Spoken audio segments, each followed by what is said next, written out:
que David Ameller, le roi David, il a fixé qu'est-ce que ça veut dire vivre comme un juif. Alors, il aurait pu dire, comme n'importe quel grand rabbin, vivre comme un juif, c'est accomplir les 613 mitzvot. Sauf que lui, il en a fixé 11. Il a fixé 11 comportements que le juif doit adopter. Et qu'en adoptant ces comportements-là, eh ben, ça s'appelle vivre comme un juif. Dans ce comportement-là, le premier il dit Oler Tamim. Pardon. Oler Tamim, ça veut dire quoi? C'est ce que Dieu il a dit à Abraham Avinu. Il lui a dit, va devant moi et sois intègre. Marche devant moi et sois intègre. Qu'est-ce que ça veut dire? Ça veut dire faire les choses avec intégrité devant Dieu. De la même manière que Abraham Avinu, Abraham notre patriarche, quand Dieu lui demandait de faire des choses, il posait pas de questions, il allait sans réfléchir, que ce soit dans la fournaise, que ce soit pour faire la Brit Mila, que ce soit pour la Kedat Yitzhak, sacrifier Yitzhak. Il réfléchissait pas une seconde, il allait, il faisait ce que Dieu lui demandait. La même chose, être juif, David Ameller dit, ça veut dire ne pas poser de questions.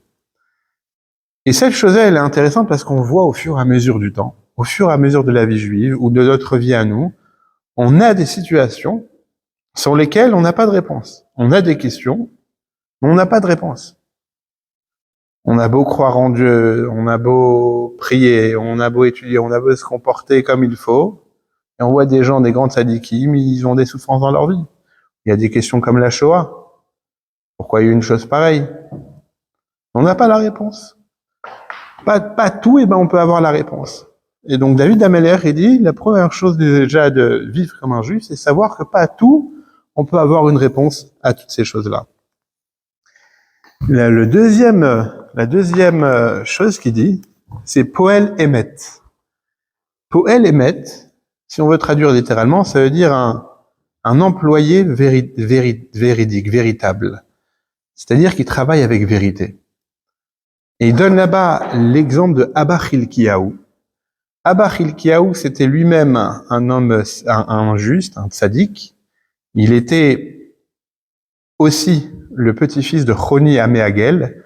Choni, qu'on l'appelle Améhagel, c'est lui qui avait fait un rond. C'est qui Choni Améhagel? C'est quelqu'un qui il n'avait pas plu pendant plusieurs... il y avait la sécheresse en Israël. Et il a fait un rond avec sa canne. Il est rentré il était dans le rond, il a dit à Dieu, je ne sors pas d'ici tant qu'il n'y aura pas la pluie. Et il y a des cordes qui ont commencé à couler, tomber, sauf dans son rond à lui pour le protéger. Donc c'était un homme, c'est une des histoires qu'on raconte sur lui, il y avait d'autres choses aussi, qu'il a dormi pendant 70 ans, bref. En tous les cas, voilà, ça c'est celui qu'on appelle Choni Améhagel, Choni, celui qui est le faiseur de rond. Et Abba Chilkiyahu, pas par hasard, puisque c'était le petit-fils de Choni Améhagel, mais c'était un tzaddik en lui-même. C'est pas parce que c'est le petit-fils donc c'est un tzaddik. Non, mais lui-même c'était un tzaddik. Et d'ailleurs, la Gemara raconte sur lui que tellement qu'il était émet, c'est-à-dire qu'il était vrai, que lorsqu'il travaillait dans un champ pour son patron, même quand des grands sages, des grands rabbins le saluaient, il ne répondait pas. Pour ne pas perdre une seconde de son temps de travail, car il disait, si je prends le temps de répondre, qui est-ce qui à ce moment-là va perdre? Mon patron. Il me paye pour 1 heure de travail. Mais si pendant 1 heure de travail, je prends 1 minute à discuter, 1 minute à dire bonjour, j'accumule les bonjours de tout le monde, j'ai volé 1 minute à mon patron de travail. Donc quand il va me payer, je mérite pas ces salaires-là. Ça, c'est l'exemple que la Gemara ici, Masechet Makot, elle donne sur Abba Chilkiyahu pour nous exprimer qu'est-ce que ça veut dire être Poel Emet, faire les choses avec vérité. Puis ensuite, une troisième chose, c'est, Dover Emet. Parler, Dover Emet, Dover, ça vient du mot Medaber, parler, Emet, on sait ce que ça veut dire, la vérité. Bilvavo, dans le mot levavo, il y a le mot lev qui veut dire le cœur. Dover Emet Bilvavo, parler avec vérité dans son cœur. Qu'est-ce que ça veut dire? Et la meilleure manière de nous expliquer ça, la Gemara elle ramène aussi l'exemple l'histoire de Rav Safra. Rav Safra, c'était aussi un Amora. Il avait, donc un maître de la Gemara, il avait un magasin. Et pendant qu'il était dans son magasin, il y a un client qui est rentré et qui lui a demandé, il voulait acheter un article et il lui a dit combien pour cet article, est-ce que si je vous donne, alors il n'y a pas écrit le nombre, le chiffre, le prix, mais disons si je vous donne 100, est-ce que ça vous convient? Et sauf qu'à ce moment-là, Rav Safra est en plein la lecture de Kriyat Shema. Kriyat Shema, vous savez que, d'ailleurs on va s'arrêter là-dessus quelques instants pour donner des halachot de Kriyat Shema, donner les lois de Kriyat Shema, parce que on a la mitzvah tous les matins et tous les soirs de lire le Kriyat Shema, la lecture du Shema, dans laquelle, tout d'abord on va proclamer que Dieu il est unique, on va Ve'ahavta et Hashem Elokecha, on va parler de l'amour qu'on doit avoir pour Dieu, on va parler de la sortie d'Égypte, on va parler des bienfaits si on accomplit Torah ou Mitzvot, et Chazé Shalom aussi ce qui peut avoir le contraire. On va parler aussi des tzitzit. En portant les tzitzit, en regardant les tzitzit, on va se rappeler des 613 Mitzvot. Et exactement, de mettre les Mitzvot, on va parler des Mitzvot essentiels. Maintenant, le Kriyat Shema, on doit le lire le matin, avant une certaine heure, avant la fin du matin. Donc il y a une heure précise avant laquelle il faut lire le Kriyat Shema. Et pareil le soir, avant de dormir, ou bien à la prière de Harvit, on relit le Kriyat Shema. Bien. Ouais, elle est toujours sur l'application Kalji, vous l'avez, même sur Chabad.org aussi, vous l'avez. Donc l'heure limite du schéma, vous l'avez même sur la Sidra, regardez. D'ailleurs, tu vas me rappeler, on va faire le... Ici, vous voyez, toujours à côté des horaires de Shabbat, en dessous, heure limite du schéma, 9h56. Donc en été, ce qui est bien, c'est que c'est plutôt tard. Et par contre, en hiver, étant donné que le jour est beaucoup plus court, donc c'est plus tôt. En tout cas, sur la Sidra, vous l'avez. Et justement, on va faire la Misa du Rambam après le cours. Parce que je commence à faire ma défila à fond et j'ai commencé sans le savoir le jour du Lag Baomer. Waouh, Razak, on peut applaudir. Merci. Non, mais c'est pas pour ça, mais merci, mais c'est très bizarre parce que je l'ai fait quand j'étais toute petite, quand j'allais au Talmud Torah et tout, puis bon, bref. Et là, ça m'est revenu, ça m'est tombé dessus, je ne sais pas pourquoi, allez comprendre. Et je me suis levée le matin et je me suis dit, oh, il faut que je fasse ça. Je ne sais pas pourquoi. Ouais. Et en fait, quand vous dites Kriyat Shema, c'est pas toute la défila. C'est juste cette morceau. Surtout oui. C'est la lecture du schéma. C'est le morceau qui est contenu dans la défila. Exactement. Mais on a quand même l'obligation, parce que là, ça devrait devenir comme. Ouais, alors c'est pour ça, il faut faire. Alors quand on commence, on va parler de ça justement, quand on commence, il faut commencer crescendo, il faut faire les parties les plus importantes. Et alors, je ne sais pas. Et donc, c'est créer le schéma, c'est le plus important. Le schéma, c'est ce qui est le plus important? Ouais. Et Retse. Ah, Shmona Esrei ou Retse? Non, Retse, c'est un film de David, en fait. C'est un film de David, c'est... Ashrei. Ashrei, pardon. Non, ouais. Alors, Ashrei aussi, il est écrit qu'il faut le lire 3 fois par jour. On le lit dans la Tfila, après la Shmona Esrei et aussi avant Mincha. Mais c'est pas aussi important que le Kriyat Shema. Kriyat Shema, c'est une mitzvah minatora. C'est-à-dire la Torah nous demande, minatora, c'est une mitzvah de la Torah de lire Kriyat Shema. Quand tu te coucheras, quand tu te lèveras. Ashrei, c'est venu. La Hamida, c'est quelque chose qui est instauré par les Chachamim, par les sages, par les Rabbanan, au fur et à mesure du temps. C'est justement pour que l'homme demande ses besoins, ce qu'il a besoin 3 fois par jour. C'est instauré par Avraham, Shacharit, Mincha, Yitzhak et Arvit Yaakov. Et puis ensuite, au fur et à mesure du temps, les Rabbanan, ils ont les Anshe Knesset Agdola, les hommes de la grande assemblée, ce qu'on appelle, ils ont rajouté les prières au fur et à mesure. Et donc, on est arrivé à un total de 18, voire 19. Et on est d'accord que quand on est une femme, on ne fait pas la partie. Là? En fait, quand on est une femme, on ne fait pas la partie. Ça veut dire? Sur les tzitzit, pardon. Ouais, la femme, elle fait pas la bracha des tzitzit. Non, mais c'est très bien, il faut... Même ce qu'on lit après avoir mis les téphilines, les femmes, elles ne le disent pas. De quoi? Juste après avoir mis les téphilines, c'est le passage qui se rapporte aux téphilines. Ouais, non. Elles ne le disent pas non plus dans Charles. Tu parles de lequel? De Matovu ou Mayaka Hasdecha? Ouais, c'est ça. Ouais, ça, les femmes ne disent pas. Ok. Alors voilà, on parlait de Kriyat Shema justement. Chazak en tous les cas de commencer ça, mais donc on va lire quelques halachot de Kriyat Shema. C'est que donc Kriyat Shema c'est le matin et le soir. Le matin il y a une heure limite dans laquelle il faut, parce que la Torah nous dit Uveku mecha, quand tu te lèveras. Alors la Gemara s'interroge, ça veut dire quoi quand tu te lèveras?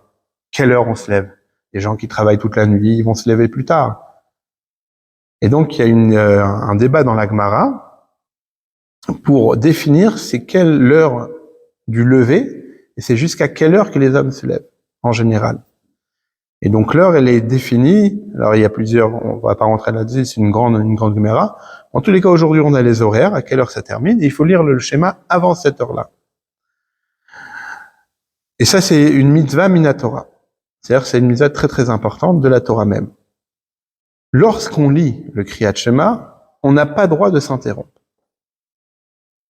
Même une personne qui nous dit le shalom, qui nous salue, on n'a pas droit de s'interrompre pour lui répondre le shalom. Et voilà ici quelques halachot. Alors c'est pas seulement le Kriyat Shema, mais pour ceux qui font tout là-dessus, là c'est aussi les brachot de Kriyat Shema, les brachot qu'on commence à lire avant le Kriyat Shema. Par exemple, je suis à la synagogue,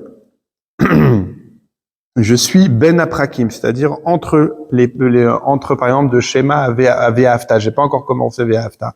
Ou bien je suis après Ve'afta, j'ai pas encore commencé Vayem Shamoa. Et j'entends le Chazan, l'officiant, qui fait une bracha et tout le monde répond Amen. Est-ce que je peux répondre Amen? À la synagogue, oui, je crois. Hein. Alors, on peut répondre Amen, surtout pour la Gdusha, Kaddish et de Baruchu. Mais par contre, Baruchu, Baruch Shemo, étant donné que ça n'a pas une aussi grande valeur que l'Amen, on ne répond pas même quand on est parmi les prakim. Pour revenir à la Gemara, l'histoire de Rav Safra, c'était justement la fin c'était le matin, il fallait qu'il lise vite Kriyat Shema, il a lu Kriyat Shema, il y a ce client qui rentre et qui lui dit, voilà, je voudrais acheter tel article, est-ce que vous êtes d'accord pour 100 €? Et lui, le prix lui a plu, mais il pouvait pas le dire, il pouvait pas s'arrêter puisqu'il faisait Kriyat Shema. Donc même un signe, il n'a pas le droit de faire. Le client, voyant qu'il n'a pas de réponse, il a cru que son prix n'était pas satisfaisant. Et donc il dit 110. Pas de réponse. 120, 130. Il est monté jusqu'à 200. Il a continué. Exactement. Jusqu'à après Kriyat Shema, le prix il était à 200. Quand il a terminé, Rav Safra de faire Kriyat Shema, il lui a dit alors pour 200 c'est ok.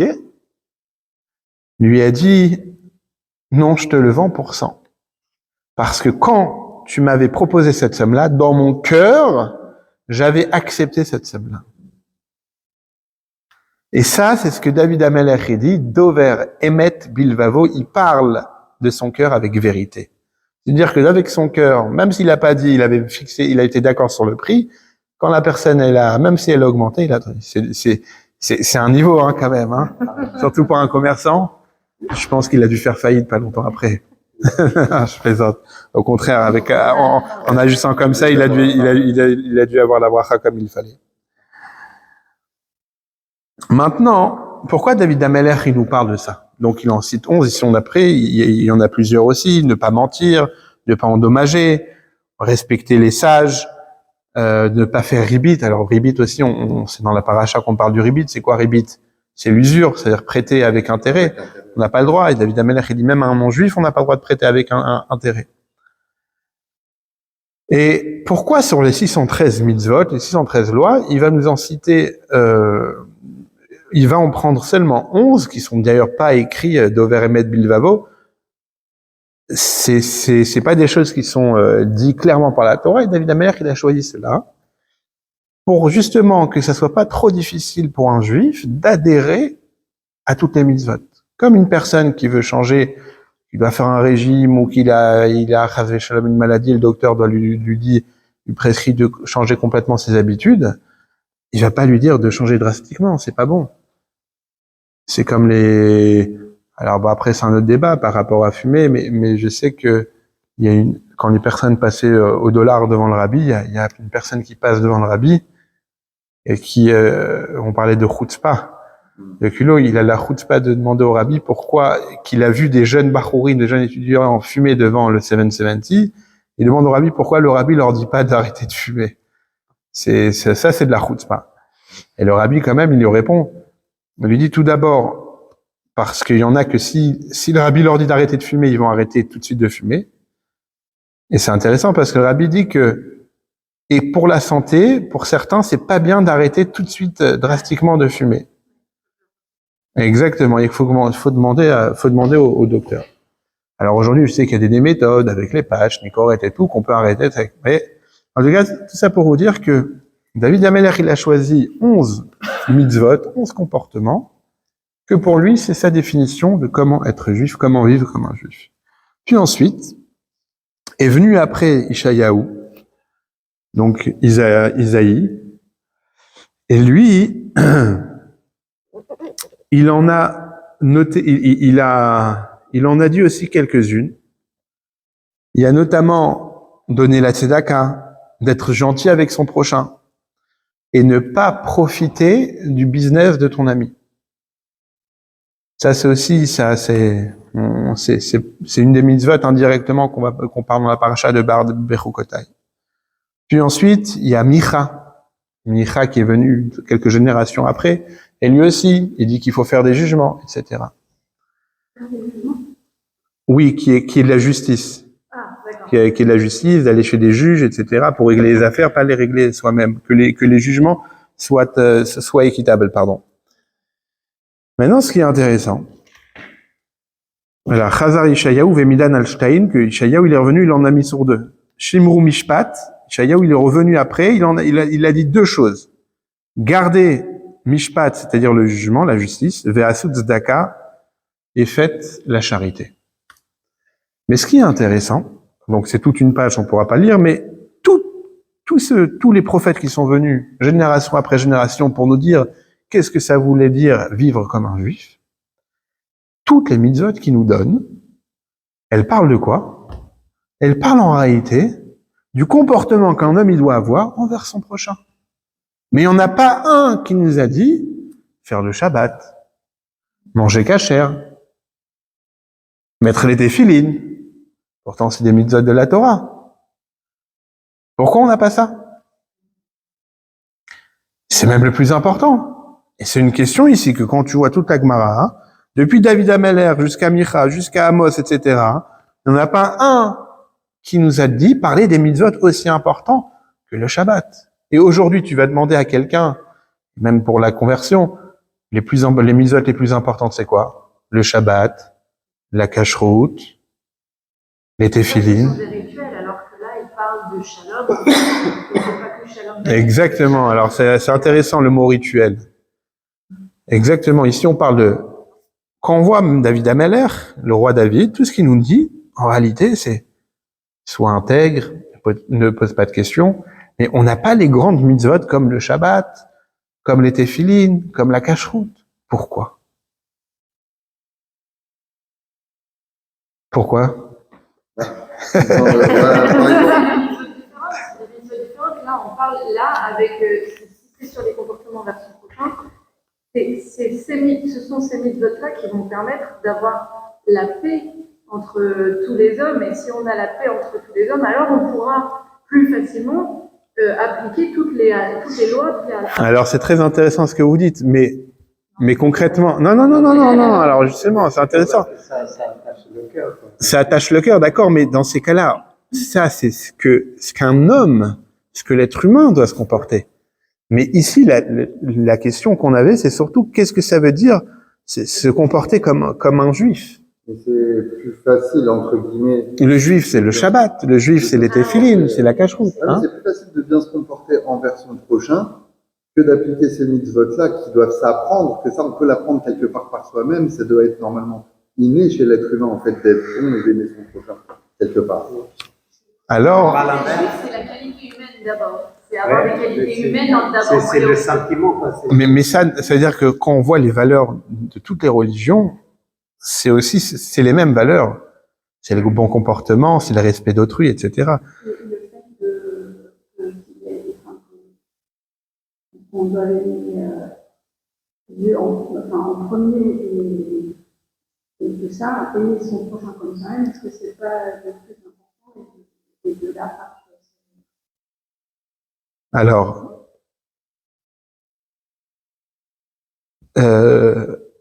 aimer Dieu, ça a été dit, c'est-à-dire que personne justement nous dit d'aimer Dieu. C'est-à-dire que David Ameller, il dit il faut être intègre devant Dieu. Oler tamim, ça veut dire faire les choses sans poser de questions. Mais je vais vous dire en réalité la réponse, et ça rejoint l'histoire que je racontais au début, que dans le congrès, celui qui avait dit qu'il faut vivre en Israël. Ce qu'il a dit, ce qui peut-être voulait dire, parce que comment c'est sorti, c'était pas la bonne forme. À l'époque où ça se passe, à l'époque où David Ameller il parle, à l'époque où les prophètes ils parlent, Ishayahu, Micha, etc. Où est-ce que les Juifs vivaient? Ils vivaient en Israël. En Israël, il y avait un problème de faire Shabbat? Non. Tout le monde faisait Shabbat. Personne travaillait la terre le Shabbat. C'est pas une question qui se posait, en fait. C'est comme le dimanche ici en France. Les gens travaillent pas. Donc là-bas, personne travaillait le Shabbat en Israël. Les téphilines, tout le monde mettait les téphilines, puisque tout le monde vivait en communauté, tout le monde allait à la synagogue, tout le monde allait au Beth Amikdash, au temple. Donc le rituel, pour reprendre le mot que vous avez utilisé, le rituel, il était déjà là en Israël. Le rituel, on vivait avec. Par contre, ce qu'il manquait, c'est le comportement de l'un vers l'autre. Exactement, le cœur.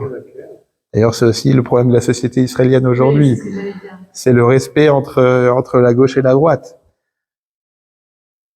Et donc, c'est pour ça que de David Ameller, en passant par Ishayahu, par Micha, les valeurs juives qu'il nous donne et qu'il nous prône, c'est quoi?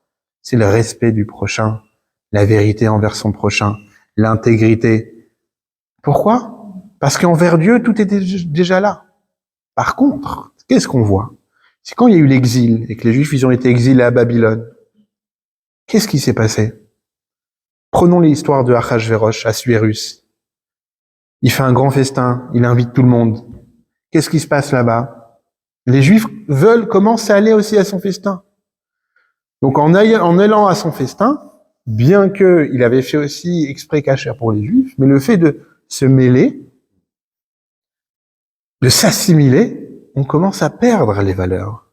On commence à perdre les valeurs rituelles. Il y avait certes peut-être l'amour du prochain, mais on commence à perdre les valeurs qu'on avait en Israël. C'est le problème de ce qu'on appelle la galoute, l'exil. C'est que quand t'as pas de terre, quand t'as pas de maison, qu'est-ce qui se passe en étudiant? Un enfant, il grandit chez ses parents, il a le comportement de la maison, il a un code qui respecte la maison, mais dès qu'il part à l'internat, il rencontre des autres copains. Et en 1 an, 2 ans, toute l'éducation qu'il a reçue à la maison, il revient à la maison, et le linge sale partout, et pas de truc, et pas ci, c'est ce qui peut arriver, hein. Mais qu'est-ce que ça veut dire? Ça veut dire qu'en réalité, la maison, elle donne un certain cadre. Et donc, quand les Juifs étaient en Israël, le cadre rituel et religieux, il était déjà là. Personne travaille le Shabbat. Imagine quelqu'un qui travaille son chant le Shabbat, alors que t'as tout le monde qui travaille pas. En Israël, quand on va dans les villes religieuses, Bnei Brak, etc., il n'y a pas de voiture qui passe là-bas le Shabbat. Les gens marchent sur la route, pardon. Donc, le rituel était déjà là. Mais dès qu'on part en exil, le rituel, il disparaît petit à petit. C'est plus dur à mettre en place parce qu'on en est dit, Parce qu'il y a l'assimilation, parce qu'on n'est pas dans la maison, on n'a pas le cadre. Mais ça veut dire que nous, en exil, on a un double travail et le travail est encore plus dur. Alors voilà. Alors maintenant, qu'est-ce qui s'est passé? Est-ce qu'on me voit toujours sur Zoom? Activez votre micro pour me dire. C'est assez faible. Non, mais est-ce que vous me voyez? Ah, ça va mieux là. Ouais? Ok, très bien.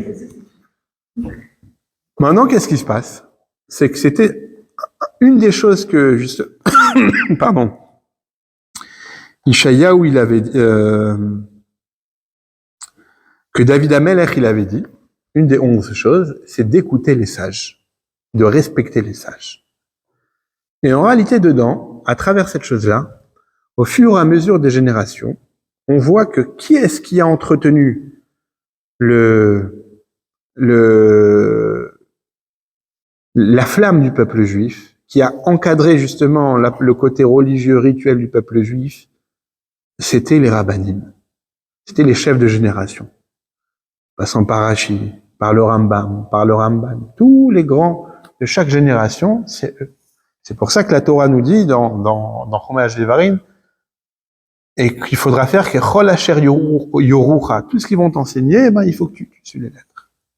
Et aujourd'hui, on trouve que le peuple juif, il est complètement éparpillé en diaspora, qu'on n'a pas ce cadre, même en Israël, quelqu'un qui va aller en Israël à Tel Aviv, on se croirait à Paris, c'est-à-dire, il est où est-ce que Shabbat entre eux? C'est-à-dire, il y a certains, pour l'instant, avec le temps, si tu veux, tout le monde va faire teshuva. Mais c'est pour ça que, et dans notre génération, le rabbi a mis en avant ce qu'on appelle les 10 miftaïm, les 10 campagnes. Et ces campagnes-là, c'est 10 campagnes qui sont le Hamoud Hashedra, c'est-à-dire la colonne vertébrale du judaïsme, vivre et vivre comme un juif. On a la pureté familiale.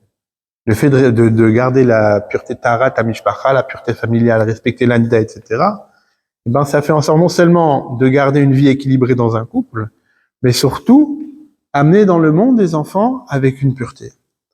L'éducation.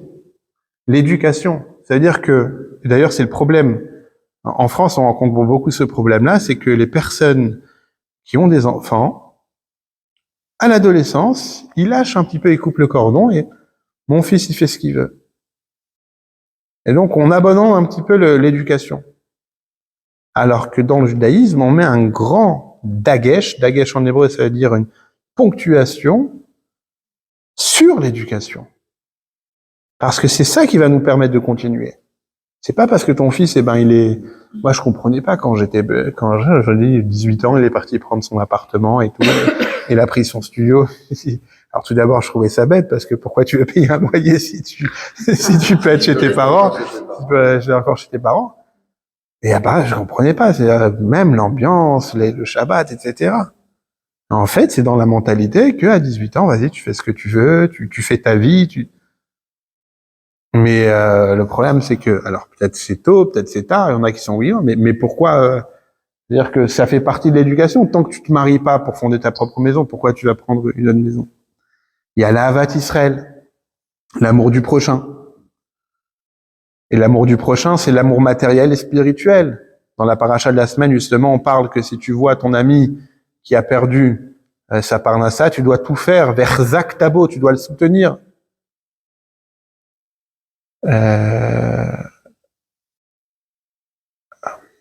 Alors, j'ai lu une histoire.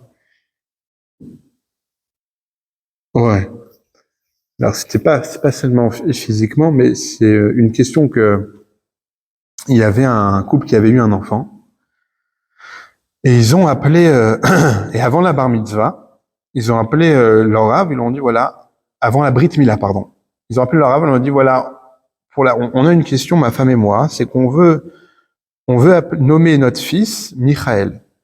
Michael, c'est le nom de l'ange Michael, qui est l'ange protecteur, Sar Israël, etc.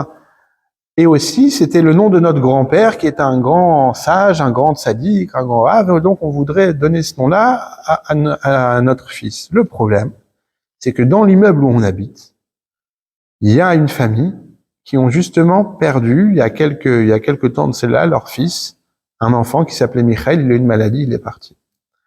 Et donc on a peur par superstition de nommer, superstition ou pas, parce que il y a un inyan, c'est-à-dire il y a un comportement à avoir. On va pas nommer un nom d'une personne qui a eu beaucoup de problèmes dans sa vie. Même un grand-père qui est parti, par exemple, qui est parti très tôt, qui a eu que des maladies, que des problèmes, on donne pas son prénom seul. On rajoute un autre prénom, par exemple, parce que le nom, ça va définir la neshama, l'âme de la personne, l'âme de l'enfant, et qui va devenir plus tard. Et donc, ce couple-là demande, alors, est-ce que le fait que cet enfant-là, il est mort d'une maladie qui s'appelait Michael. On a peur de nommer notre fils Michael, mais d'un autre côté, nous, on le nomme sur notre grand-père, que lui, c'est un grand sadique et qu'il a une belle vie, on voudrait ça. Et donc, le Rav, il a dit, vous pouvez pas le nommer Michael, il faut que vous le donnez un autre nom. Ok, très bien. Ils ont choisi un autre nom. Mais les élèves qui étaient là, ils ont demandé, mais je comprends pas. Il y a nulle part écrit qu'on n'a pas le droit de nommer, quand c'est quelqu'un de la famille, alors oui, il y a une coutume de ne pas nommer, comme j'ai dit, une personne qui a eu des problèmes, etc. Mais là, on parle de quelqu'un dans un immeuble, un voisin, etc. Il a dit, vous avez raison. Il y a nulle part écrit qu'on nomme pas sur un enfant qui n'est pas de la famille, qui a eu des problèmes. Mais imaginez-vous, dans quelques temps, la mère, elle est dans l'ascenseur avec son fils qu'elle a appelé Michael. Et qu'elle va appeler son fils, Michael, viens là. La voisine qui a perdu son fils qui s'appelle Michael, comment elle va se sentir? Elle va avoir beaucoup de peine. À chaque fois qu'elle va entendre le nom, Michael, ça va lui rappeler son propre fils à elle.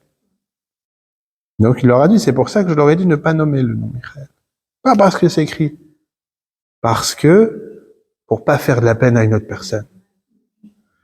Et ça fait partie de la Havat Israël. L'amour du prochain, c'est pas seulement aimer l'autre, mais c'est surtout comment ne pas faire de mal à l'autre. On a eu le mitzvah de Tzedaka, donner la Tzedaka. Le 5e mitzvah, c'est la cacheroute, séparer le lait et la viande. Manger de la viande cachère, manger les aliments cachères. Le 6e mitzvah, c'est la campagne que le rabbi a lancée, c'est mettre la mezouza, accrocher des mezouza. Ça, avoir une mezouza, c'est être juif. L'étude de la Torah. Avoir des livres sacrés à la maison. C'est important d'avoir des sifrei kodesh à la maison. La Torah, les Sidurim, le maximum qu'on peut avoir, eh ben moi je me rappelle chez mes parents, tous les invités qui venaient, ils étaient impressionnés parce on a un mur comme ça, plein de livres. Ouais, mais j'ai la même réponse. Et j'ai la même réponse que mon père disait. Il disait, si ma femme me permettait, on verra aucune couleur du mur. Mais chez moi, justement, il y a beaucoup de place. Il faut que on voit trop la couleur des murs. Bien que, au Hachem a beaucoup, mais il faut rajouter. Allumer les bougies pour les femmes. Ça veut dire c'est le Shabbat. Et pour les hommes, mettre les téphilines. Et ça, ce sont les 10 campagnes que le Rabbi a lancées pour justement que le judaïsme en diaspora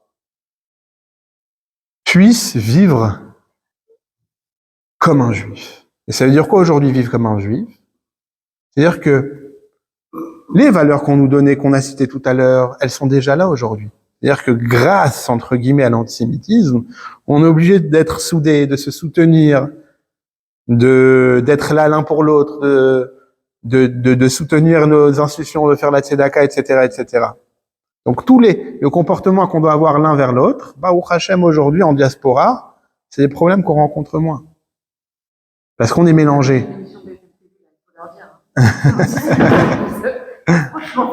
Mais c'est l'Agmara qui dit, c'est de Daka Sakadosh Baruch Hu les Israël, c'est une charité que Dieu il a fait au peuple juif, chez Pizran et Ben Naumot, qui les a éparpillés parmi les nations, chez Tosfu Aleem Gerim, pour que des convertis se rajoutent à eux. Maintenant, il y a converti au sens propre, mais il y a converti au sens spirituel. C'est-à-dire, c'est de transformer les étincelles divines qui sont cachées dans la nature, les transformer et les élever dans le bien. Dans tous les cas, c'est sûr que le bienfait dans l'antisémitisme, c'est la soudure et et c'est d'ailleurs ce qu'on nous reproche, c'est l'unité du peuple juif.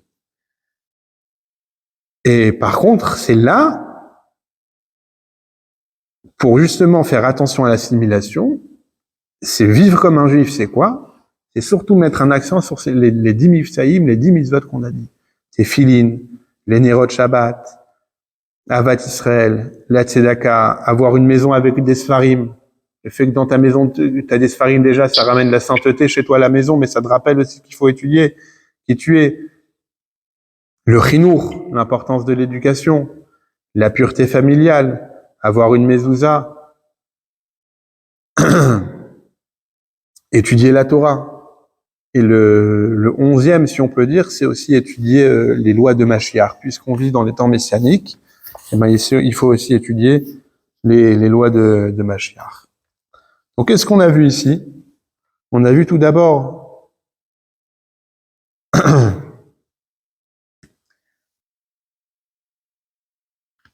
qu'est-ce que ça veut dire être juif?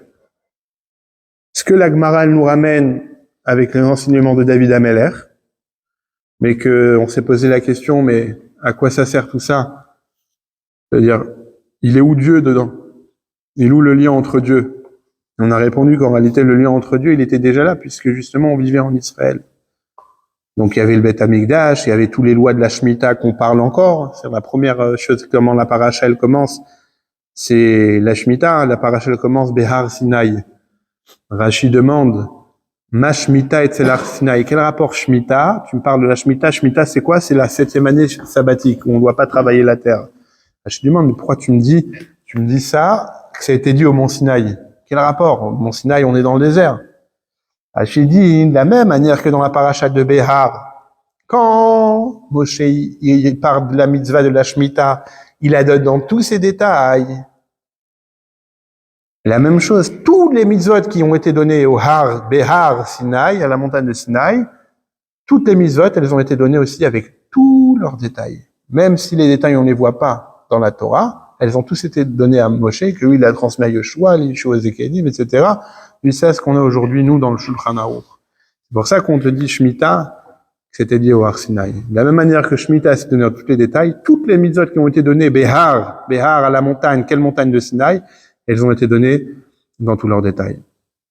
Donc, que Dieu fasse que maintenant, qu'on sait ce que ça veut dire avoir une vie juive, qu'on puisse se renforcer dans cette vie juive et dans ces 10 campagnes-là que le Rabbi l'a mis en avant, des 10 mifsaïm, Torah, Mitzvot, Tarat, Mishpacha et tout ce qu'on a cité, et que ça va amener le 11e mifsa d'étudier Geoula Mashiach, et que ça même, ça va amener Mashiach. Chazak au Baruch.